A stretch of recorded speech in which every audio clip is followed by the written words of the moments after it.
Vargas. Obviously a great fight, great win for you.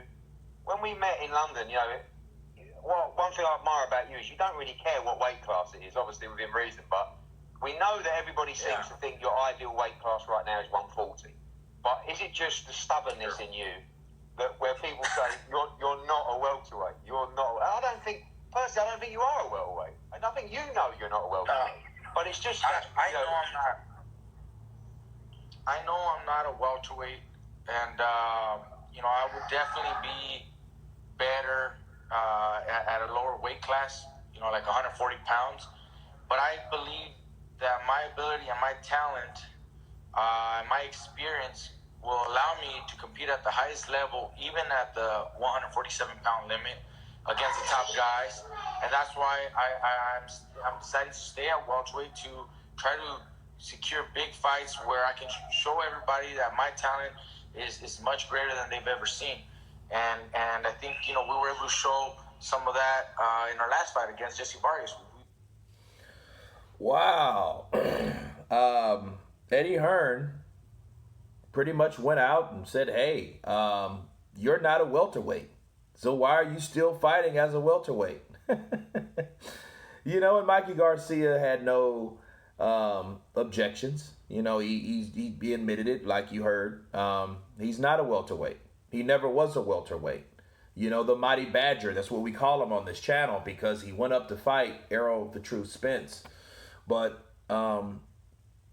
he came up short. He fought a bigger Spence, a stronger Spence. And he did show and did earn a badge for bravery, you know, just like a Badger would. You know, a Badger will take on something 5 times its size. He doesn't care. However, you know, he still took them on. And I think what Mikey Garcia is doing, you know, he did win a fight at 147, Jesse Vargas, and he beat Jesse Vargas, and it was a good fight. Actually, I'm going to watch that fight here in a little bit just to check it out, but it was a very good fight. I think that Mikey Garcia is a good fighter, and he can beat average fighters at welterweight, okay? Because Jesse Vargas was an average fighter. He wasn't the creme de la creme. Okay, he wasn't the top tier fighters at that weight class. He got beat by one, which was Errol Spence. And I think that Mikey Garcia, you know, his determination, he wanted to go up there for a challenge, right? He didn't want to fight Lomachenko and these other guys. And I feel that he should have. Just like I felt that Kell Brook should have fought someone else. You know, Amir Khan should have fought someone else. They're just wasting time trying to fight wars that they have no business fighting. You know, and I think the same thing about all 3 fighters, Brook, Khan, and Garcia.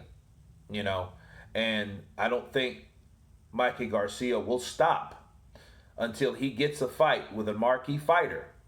Or, like he said, secure a huge fight with someone that's going to give him that victory that he wants. Because I think he is stubborn. I think he is a guy that says, you know what, I'm going to stay here. You know, I made my mess here, or I made my bed. I messed up my bed. Now it's time to make it up. You know what I mean? And I think that's what the situation is about Mikey Garcia. Now, of course, he still wants to take on Manny Pacquiao and secure a fight with Pacquiao because he thinks that would be a great fight to have. Mikey Garcia is probably in a great seat right now because he just had a fight. You know, he had his fight right before all the craziness started, right? So, you know, he's good anyway. He would have been chilling anyway. He's not a guy that was going to fight and then his fight got canceled, you know. So it was a good thing for Mikey Garcia to do so. However, I do think Mikey Garcia, you know, he needs to come back to 140. 147 is just, the guys are too big. They hit a little bit too hard up there. The welterweight is the biggest of the little people. Okay, they're the top. You know, like Lomachenko would never be at 147. You know, it's a lot of fighters that don't really see themselves at 140. They probably plateau at that point. But Mikey Garcia, he's not big enough. He's not a big enough puncher. He's a great fighter. He's a very good fighter, rather.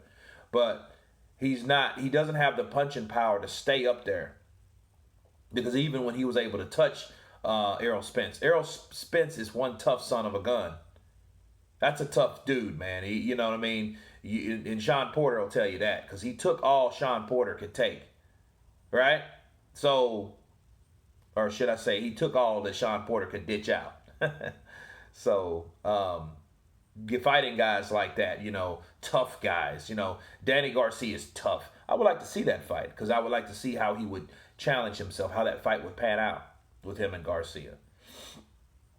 I would really like to see a fight like that. However, I think like the top guys, he might fall short.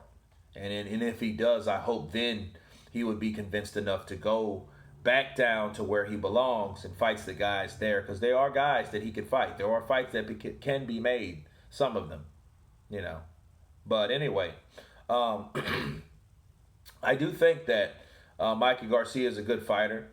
But I do agree with Eddie Hearn and Mikey Garcia himself that no, he's not a welterweight and he should move back down to benefit himself in his career and fight the battles that are for him.